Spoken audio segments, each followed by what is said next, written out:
Hello मेरे friends और मेरे चैंपियन बच्चों, कैसे हैं आप। वेलकम टू आर्ज एजुकेशन ई पाठशाला और मैं हूं आपका कैरियर गुरु रजनी सिंह। तो चलो स्टार्ट करते हैं क्लास 10th में अपने एक इंपॉर्टेंट चैप्टर। जी हां बच्चों, हम बात करेंगे आज सम एप्लीकेशंस ऑफ ट्रिग्नोमेट्री या कह लीजिए हाइट एंड डिस्टेंस। ट्रिग्नोमेट्री में जो आपने चैप्टर पढ़ा है ये उसकी वर्ड प्रॉब्लम्स है। जी हाँ बच्चों, एप्लीकेशन ऑफ ट्रिग्नोमेट्री में कुछ नहीं है, केवल ट्रिग्नोमेट्री की बेसिक्स एक वर्ड प्रॉब्लम है जो सिंपल कुछ कॉन्सेप्ट से और कुछ ट्रिग्नोमेट्रिक रेशियो से हो जाती है। तो डरने वाली बात नहीं है, ये चैप्टर काफी स्कोरिंग है। अगर आपको इसमें फिगर डायग्राम बनाना आता है और छोटी छोटी चीजों को आपको पता है तो ये आपके लिए बहुत इंपॉर्टेंट और स्कोरिंग चैप्टर में से एक हो जाता है। जी हाँ बच्चों, डरना नहीं है, बस 2-3 चीजें जो मैं आपको बोल रहा हूं, बता रहा हूं, उनको याद रखिएगा। इस वीडियो को लास्ट तक देखिएगा। और थैंक यू सो मच बच्चों, आप लोग का प्यार मिल रहा है मुझे, आपने इतना प्यार देने के लिए थैंक यू सो मच। अगर आपने चैनल को सब्सक्राइब कर दिया तो दिल से थैंक यू, अगर नहीं किया तो अभी कर दीजिए और बेल आइकन को भी प्रेस कर दीजिएगा। चलो हम स्टार्ट करते हैं अपने क्लास 10th में हाइट एंड डिस्टेंस। जी हाँ बच्चों, हाइट एंड डिस्टेंस इस चैप्टर का नाम होना चाहिए था। बेसिकली तो सबसे पहले ये समझते हैं ये है क्या। ट्रिग्नोमेट्री में आपको पता है हमें राइट एंगल ट्रायंगल की बात होती है, तो सिंपल इसमें भी आपको कुछ नहीं करना है, ये चैप्टर डायग्राम पे डिपेंड करता है। तो डायग्राम में से वो आपको राइट एंगल ट्रायंगल बनाना होता है। सिंपल आपको राइट एंगल ट्रायंगल आपको पता है, उसके सामने वाली साइड हाइपोटेनियस होती है और ठीक है, जो भी एंगल हम ये इस एंगल के लिए बात करेंगे तो उसके सामने वाला जो है परपेंडिकुलर, उसके एडजेसेंट साइड हमारी बेस हो जाती है। ट्रिग्नोमेट्रिक रेशियोज आपको पता होना चाहिए, पीपीबी और एचएचबी। बच्चों आपको याद करने के काफी तरीके पता है। अब मैं बात कर रहा हूँ पंडित बद्री प्रसाद हर हर बोला, या आप में से काफी चीज बच्चों को कुछ और पता होगा। ठीक है, नोटी तो आप हो ही है ना, मुझे पता है आपके माइंड में क्या चल रहा होगा, बट मैं बात कर रहा हूँ पंडित बद्री प्रसाद हर हर बोला। जी हाँ बच्चों, ये होता है हमारा साइन, ये होता है हमारा कॉस, ये होता है हमारा टेन। एक काम की बात बताऊं इंपॉर्टेंट चीज, इसमें सबसे ज्यादा इंपॉर्टेंट होता है 10। जी हाँ बच्चों, इस वर्ड यहाँ पे जो ये ट्रिग्नोमेट्री हाइट एंड डिस्टेंस के क्वेश्चंस होते हैं, इसमें सबसे प्रॉपर सेलेक्ट करना पड़ता है क्वेश्चंस के अकॉर्डिंग ट्रिग्नोमेट्रिक रेशियोज। जी हाँ, अगर आपको परपेंडिकुलर बेस यानी हाइट एंड डिस्टेंस में अगर पूछा गया तो आप 10 यूज करोगे। जी हाँ बच्चों, tan थीटा होता है परपेंडिकुलर अपॉन बेस। अगर आपको ये चीज पूछी गई है, हाइपोटेनस और बेस गिवन है, तो बेस और हाइपोटेनस किसमें आता है, कॉस, तब आपको यूज कर सकते हो बेस अपॉन हाइपोटेनस कॉस। अगर हाइपोटेनस परपेंडिकुलर आपको है तो आप यूज कर सकते हो बच्चों साइन। साइन होता है परपेंडिकुलर अपन हाइपोटेनियस। जी हाँ बच्चों, हाइपोटेनियस कब यूज करेंगे, मैंने बताया जैसे हम ये वाली, जैसे हम पतंग उड़ा रहे हैं, काइट उड़ा रहे हैं, उसकी स्ट्रिंग की जो लेंथ होती है उसके केस में हम लोग हाइपोटेनियस यूज कर सकते हैं। या कोई पेड़ है, आंधी आई गिर गया तो गिरे हुए पार्ट, या लेटर के केस में, ठीक है, ये दिया होगा, ये दिया होगा तो आप कॉस, ये दिया होगा, ये दिया होगा तो है ना क्या साइन। बट 90% केस में आपको 10 यूज करना होता है और 10% केस में ही आपको साइन और कॉस यूज करना होता है। तो इसलिए आपको 10 के लिए कुछ एंगल के लिए ट्रिग्नोमेट्रिक रेशियोज की वैल्यू पता होनी चाहिए। और वो एंगल क्या क्या है, 0 डिग्री 90 डिग्री आपको आएगा नहीं। फिगर का क्वेश्चन से डायग्राम बनाने हैं तो सबसे पहले आपको पता होना चाहिए इसमें tan 30 याद रख लीजिए 1/√3। tan 45 सबका प्यारा सबका अच्छा राज दुलारा। जी हाँ बच्चों, tan 45 की वैल्यू 1। अगर अभी भी आपको नहीं है ट्रिग्नोमेट्रिक रेशियोज की वैल्यू सही से याद, तो प्लीज आपसे रिक्वेस्ट कर रहा हूं बच्चों, सबसे पहले जाइए ट्रिग्नोमेट्रिक रेशियो याद कर लीजिए, उनकी वैल्यू प्रूफ करना है तो प्रूफ कर लीजिए। बट अगर आपको एप्लीकेशन ट्रिग्नोमेट्री करनी है तो ये 2-3 रेस वैल्यू तो आपको मुंह पे याद होनी चाहिए। tan 60 की वैल्यू √3, ये 3 वैल्यू बहुत इंपॉर्टेंट है। 90% केस में 10 यूज होगा, हाइट एंड डिस्टेंस है, और बाकी साइन कॉस के लिए भी याद कर लीजिएगा। बहुत ही सिंपल होता है, कोई ज्यादा हार्ड फास्ट रूल नहीं होता। तो चलिए हम जल्दी से बात कर लेते हैं इसके डायग्राम में। डायग्राम बनाने के लिए सबसे पहले आपको देखना है इसमें ऑब्जर्वर और ऑब्जेक्ट। जी हाँ बच्चों, अगर हम बात करें कि ये हमारा ऑब्जेक्ट है, ठीक है बच्चों, हम ले लेते हैं यहाँ पे ऑब्जेक्ट, ठीक है, और हमारा ये लिया हमने ऑब्जर्वर, ठीक है, हम ले लेते हैं ये हमारा है ऑब्जर्वर, ठीक है, ऑब्जर्व जो ऑब्जर्व करेगा। तो जो ऑब्जर्वर का जो हॉरिजॉन्टल लेवल होता है, जी जहां भी है वो खड़ा, जहां भी है वो लेटा हुआ, जहां भी चीज खड़ी ऑब्जर्वर है उसकी हॉरिजॉन्टल लेवल हमारी कहलाती जाती है हॉरिजॉन्टल लाइन या हॉरिजॉन्टल लेवल। हॉरिजॉन्टल लाइन बच्चों, हॉरिजॉन्टल लाइन। और आपको पता है ऑब्जर्वर ऑब्जेक्ट को देख रहा होगा। जी हाँ बच्चों, जो लाइन हम ड्रॉ करते हैं उन दोनों के बीच, जिस साइड से देख है ना, जिस लाइन से देख रहा होता है उसी को हम लोग बोलते हैं लाइन ऑफ साइट। ये बहुत इंपॉर्टेंट है क्योंकि जितने भी एंगल मेजर किए जाते हैं बच्चों, लाइन ऑफ साइट से मेजर किए जाते हैं और हॉरिजॉन्टल लाइन से मेजर किए जाते हैं। बहुत ही आसान है। तो यहाँ पे 2 एंगल फॉर्म करते हैं, पहले तो ये देख लीजिएगा और ये देखिए, आपको यहाँ लाइन ड्रॉ करनी है परपेंडिकुलर, तो राइट एंगल ट्रायंगल बन ही जाता है। ये हाइट हो गई, ये डिस्टेंस हो गई, ये हमारी हाइपोटेनस है, आपको पता है राइट एंगल ट्रायंगल बन गया। ठीक है, ये जो है ना, ऑब्जेक्ट और हॉरिजॉन्टल लाइन हाइट है या बिल्डिंग की हाइट है, ट्री की हाइट है, बहुत बहुत सिंपल होता है। और जितने भी एंगल मेजर किए जाते हैं, अगेन मैं रिपीट कर रहा हूँ, हॉरिजॉन्टल लाइन से जो है ना और हमारी लाइन ऑफ साइट से उसके बीच मेजर किए जाते हैं। दो एंगल बनते हैं, एंगल ऑफ एलिवेशन और एंगल ऑफ डिप्रेशन। कब बनता है? जी हाँ बच्चों, ये देखो अगेन, जब हमारा ऑब्जेक्ट हॉरिजॉन्टल लाइन से ऊपर है और जो ऑब्जर्वर है वो नीचे है, और देखिए ये है ना, ऑब्जर्वर नीचे है, मतलब हॉरिजॉन्टल पे ऑब्जर्वर, ठीक है, और ऑब्जेक्ट हॉरिजॉन्टल लाइन से ऊपर है ऑब्जेक्ट। तो देखिए, तो ये रहा लाइन ऑफ साइट। क्या है बच्चों? Line of site. तो जो लाइन ऑफ साइट और इसमें हॉरिजॉन्टल लाइन के बीच में जो एंगल बनेगा, ये है हमारी हॉरिजॉन्टल लेवल या लाइन। तो ये एंगल बनेगा, इसी को हम लोग बोलेंगे एंगल ऑफ एलिवेशन। एलिवेशन बहुत इंपॉर्टेंट है बच्चों, ठीक है। और बाकी तो आप राइट एंगल ट्रायंगल बनाएंगे, बहुत सिंपल है। दो चीज वैल्यू एंगल दिया जाएगा, एक साइड दी जाएगी, तीसरी साइड निकालनी है। अब हम बात करते हैं डिप्रेशन कब बनेगा सर? एंगल ऑफ डिप्रेशन, वैसे तो मैं आपको बता दूं, angle of depression angle of elevation के ही इक्वल होता है। कैसे होता है ये देखिए। अब यहाँ पर है भैया जी, हमारा ऑब्जर्वर कहेंगे हम तो ऊपर है और हम बिल्डिंग के ऊपर है, क्या करोगे भैया? और ऑब्जेक्ट हम जिसको देख रहे हैं, ऑब्जेक्ट वो नीचे है, हॉरिजॉन्टल पे है। तो इस केस में अब क्या करेंगे? लाइन ऑफ साइट है। अब देखिए लाइन ऑफ साइट है, अब एंगल ये थोड़ी होगा, लाइन ऑफ साइट और हॉरिजॉन्टल। तो भैया मैंने क्या बोला था, जहां भी ऑब्जर्वर होता है उसका हॉरिजॉन्टल लाइन ड्रॉ करनी पड़ेगी, उसका हॉरिजॉन्टल लेवल। तो ये देखिए, ये होगा एंगल ऑफ डिप्रेशन। अब देखिए, कहने के लिए डिप्रेशन है, अभी मैंने क्या बोला, हॉरिजॉन्टल, ये भी हमारा बेस हॉरिजॉन्टल ही है, ये दोनों लाइन पैरेलल है। तो हॉरिजॉन्टल लाइन और हमारी ये बेस जो है यहाँ पे बेस, और ये हमारी हॉरिजॉन्टल है ना, हॉरिजॉन्टल लाइन, ये दोनों पैरेलल है। तो ये थीटा है, ये तो हमारी ये ट्रांसवर्सल लाइन हो जाएगी, थीटा, तो ये थीटा हो जाएगा। सेम चीज होता है, बस कंफ्यूज करना होता है, डायग्राम ड्रॉ करना होता है। अदरवाइज जो डिप्रेशन है वही एलिवेशन जैसे बनता है। और यहाँ पे ये देखिए राइट एंगल ट्रायंगल तैयार है, एबीसी, बस ट्रिग्नोमेट्रिक रेशियोज अप्लाई कर दीजिए, बहुत आसान है। ट्रिग्नोमेट्रिक रेशियोज, एक एंगल होगा तो एक राइट एंगल ट्रायंगल, दो एंगल दिए जाएंगे तो दो राइट एंगल ट्रायंगल। तो चलिए हम कुछ बात करते हैं, कुछ इंपॉर्टेंट डायग्राम देखते हैं और क्या चीज फॉलो करनी है वो देखते हैं। मैं फिर से बात कर रहा हूँ, आपको ये पता होना चाहिए सारी ट्रिग्नोमेट्रिक रेशियोज। मैं पंडित बद्री प्रसाद क्या बोला? हर हर बोला। जी हाँ, आपको भी डेली हर हर बोलना चाहिए। अब देखिए, परपेंडिकुलर अपॉन हाइपोटेनस बन जाता है साइन, है ना, साइन थीटा क्या लेंगे? परपेंडिकुलर अपॉन हाइपोटेनस, ट्रिग्नोमेट्री में पता ही है। कॉस थीटा अगर आ गया एंगल के लिए तो बेस अपॉन हाइपोटेनस, बट ये तो 10-15% यूज होगा, बट सबसे ज्यादा इंपॉर्टेंट होगा tan theta, perpendicular upon base. और थीटा की वैल्यू, जी हाँ बच्चों, अगर 30 डिग्री है तो अगेन 1/√3, 1045 डिग्री है तो उसकी वैल्यू 1, और 1060 डिग्री है तो उसकी वैल्यू √3। ये मुंह पे याद होनी चाहिए, तभी मजा आएगा। और अगेन मैं बात कर रहा हूँ डायग्राम, इसमें डायग्राम बहुत इंपॉर्टेंट है। तो देखो बच्चों, कैसे कैसे डायग्राम आते हैं वो देख लीजिए। सबसे पहले डायग्राम ये देखिए, बहुत सिंपल डायग्राम होता है, इस तरीके का डायग्राम होता है जहां पर एक राइट एंगल ट्रायंगल बनता है। तो यहाँ पे ये एंगल होगा एलिवेशन, अगर ऑब्जेक्ट ऊपर है, ये ऑब्जेक्ट है और ये ऑब्जर्वर है, तो एंगल ऑफ एलिवेशन। यहाँ पे ये वैल्यू गिवन होगी, ये वैल्यू आप गिवन होगी, अगर और ये वैल्यू अगर ठीक है, पाइथागोरस भी यूज कर सकते हैं, तो आप इस एंगल के लिए साइन कॉस बता दीजिएगा। जैसे क्वेश्चन देख लीजिए, जैसे बोलता है कि ये भैया 30 मीटर है, तो 30 मीटर की जो बिल्डिंग है उसके फुट से जो एंगल ऑफ एलिवेशन बन रहा है वो 30 डिग्री का बन रहा है। तो ये बताओ कि जहां से ऑब्जर्वर है वो बिल्डिंग से कितने दूरी पर है। अब डिस्टेंस पूछिए, हाइट दी है तो आपको यहाँ 10 यूज करना है, क्योंकि अब हमें पता है 10 थीटा क्या होता है, परी AB अपॉन बेस होती है BC।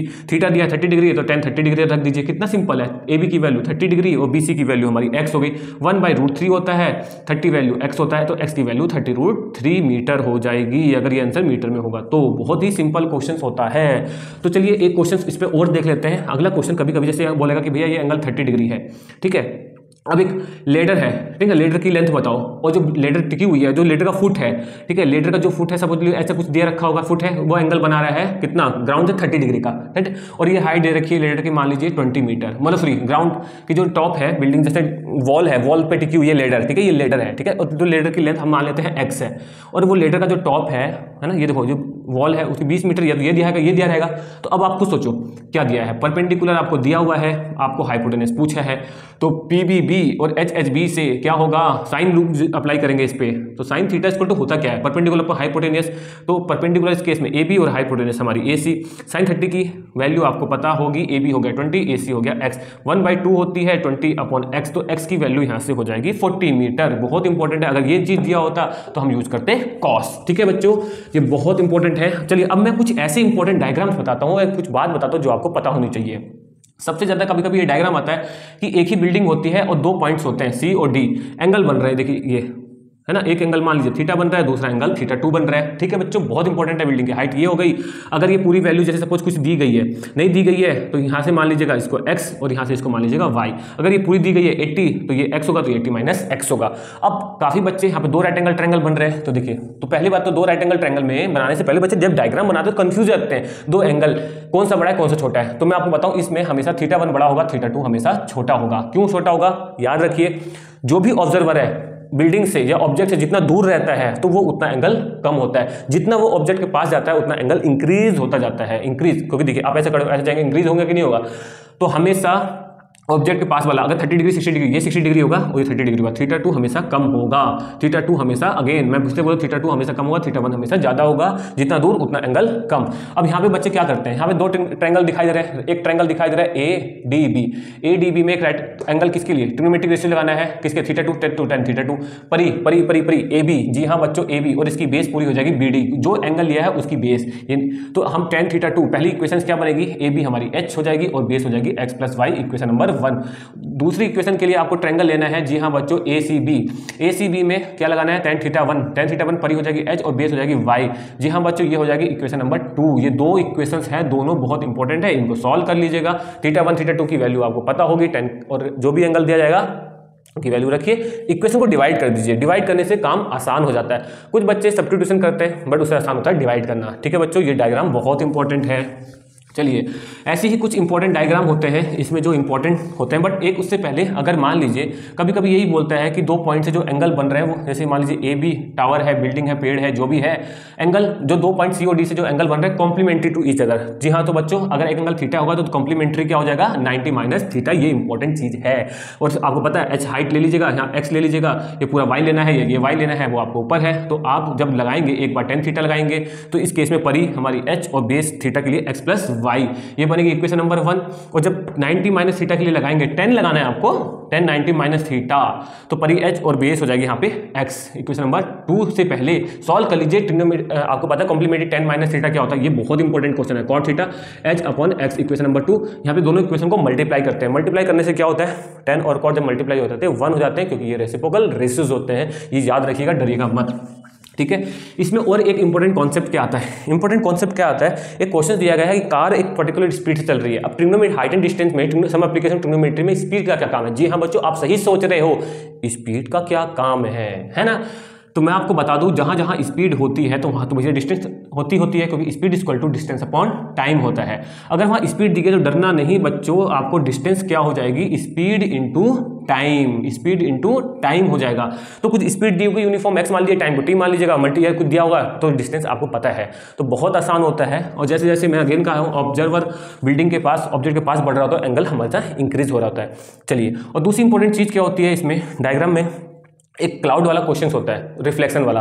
तो देखिए, जैसे ये पानी है, पॉन्ड है, ठीक है, रिफ्लेक्शन रिवर है, तो जब अगर ये क्लाउड ये इधर से है और क्लाउड की हाइट मान लीजिए ये AB है, उसकी इमेज पानी में बन रही है, तो ये देखिए जो इमेज बन रही है BC, तो मैं आपको बताऊं यहाँ पे ये मिरर का काम कर रहा है ना, तो लॉ ऑफ रिफ्लेक्शन लगेगा। तो जितनी हाइट पे क्लाउड होगा उतनी नीचे गहराई में उसकी इमेज बनेगी, क्योंकि प्लेन मिरर से जितना, क्योंकि हॉरिजॉन्टल जो है प्लेन मिरर का काम करेगा, यहाँ पे जो सरफेस है, तो ऑब्जेक्ट जितने डिस्टेंस पे रखा होता है इमेज उतनी दूरी पर बनती है। ठीक है, बाकी तो आपको पता ही है। यहाँ पे ये एंगल यहाँ पे होगा, अगर डिप्रेशन बात करेगा उसकी इमेज का, ये देखिए इमेज यहाँ बन रही है, तो यहाँ हॉरिजॉन्टल बनाना है, अगर ये एंगल दिया होगा तो ये एंगल दोनों यहाँ पे जो एंगल बनेगा, ठीक है, अगर हमने यहाँ पे एंगल बनाया तो ये भी थीटा बनेगा। बाकी दो राइट एंगल ट्रायंगल आपको लेने हैं, ये भी सिंपल है, आपको ये बेस यहाँ पे x ले लीजिए, ये भी x हो जाएगी, और ट्रिग्नोमेट्रिक रेशियोज अप्लाई कर दीजिएगा। ठीक है, ये बहुत इंपॉर्टेंट है, लॉ ऑफ रिफ्लेक्शन, मतलब क्लाउड जितनी दूरी पर होगा ग्राउंड से उतनी ही दूरी पर उसकी इमेज बनेगी। ठीक है, अगला क्वेश्चन क्या होता है, एरोप्लेन उड़ रहा है, हॉरिजॉन्टल बनाना है। तो देखिए बच्चों, मान लीजिए एरोप्लेन है, ठीक है, और एक पॉइंट A है, हम वहाँ से देख रहे हैं उस एरोप्लेन को, मान लीजिए B पे था वो एरोप्लेन, और ग्राउंड से कुछ सर्टेन हाइट से उड़ रहा होगा, मान लीजिए हाइट इसकी दे रखी है h, और कुछ दूर बाद जाते जाते चेंज नहीं कर रहा है अपने, मतलब हाइट चेंज नहीं कर रहा है, हॉरिजॉन्टल लेवल में मूव कर रहा है। तो एरोप्लेन मूव करते करते पहले B पे था और आते आते वो C पे हो गया, D पे आ गया, हाइट तो सेम रहेगी, बट उसी पॉइंट से जो है ना, तो अब देखो बच्चों, अब कौन सा एंगल, जो पास वाला एंगल वो ज्यादा होगा थीटा 1, और दूसरा एंगल मान लीजिए थीटा 2, तो थीटा 1 ज्यादा होगा क्योंकि जो ऑब्जर्वर है ऑब्जेक्ट के बहुत पास है, तो थीटा 2 कम होगा क्योंकि दूर हो गया। ठीक है, और हाइट h है, और आप ये देख लीजिए ये वैल्यू आपको गिवन होती है, ये पूछा होता है कितने दूर है, तो अगर इसको पूछा है तो y मान लीजिए, अगर ये पूरी दे रखी है x, तो इसको है ना, इसको y मान के 80 - 6, ये आपको पता है। दो राइट एंगल दो बन रहे हैं, एक बार थीटा 1 परी h और बेस x, और एक बार थीटा 2, 10 के लिए परपेंडिकुलर h और बेस हो जाएगी हमारी x plus y, equation number 2 और ये 1। दोनों को डिवाइड करने में ये आसान होता है बहुत ही, जैसे 10 की वैल्यू 60 डिग्री आती है तो वो √3 हो जाता है या कैंसिल हो जाता है, और एक h जैसे कैंसिल हो गई है ना, जो चीज़ आएगी वो आपको पता होगी, ये ट्रिक्स होती है, ठीक है। ये एरोप्लेन वाला क्वेश्चन है।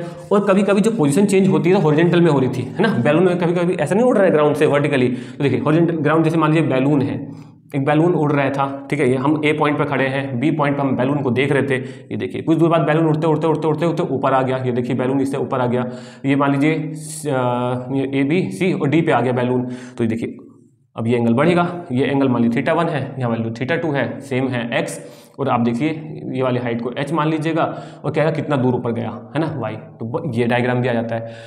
तो इस केस में भी दो ट्रिग्नोमेट्रिक रेशियोज, पहला θ1 के लिए छोटा ट्रायंगल है, θ1 परपेंडिकुलर h और बेस x, वैल्यू आपको दी होगी इक्वेशन नंबर 1, और दूसरी वैल्यू आपको tan θ2 परपेंडिकुलर हमारी यहाँ बनेगी h प्लस वाई और बेस हमारी x, equation number 2। Again divide कर दीजिएगा, x कैंसिल भी हो जाएगा और यहाँ भी LHS भी सॉल्व हो जाएगा। डिवाइड करना बहुत ही इंपॉर्टेंट और आसान हो जाता है, ठीक है, जिससे आपकी कैलकुलेशन बहुत इजी हो जाती है, ठीक है बच्चों। ये तो कुछ क्वेश्चन थे।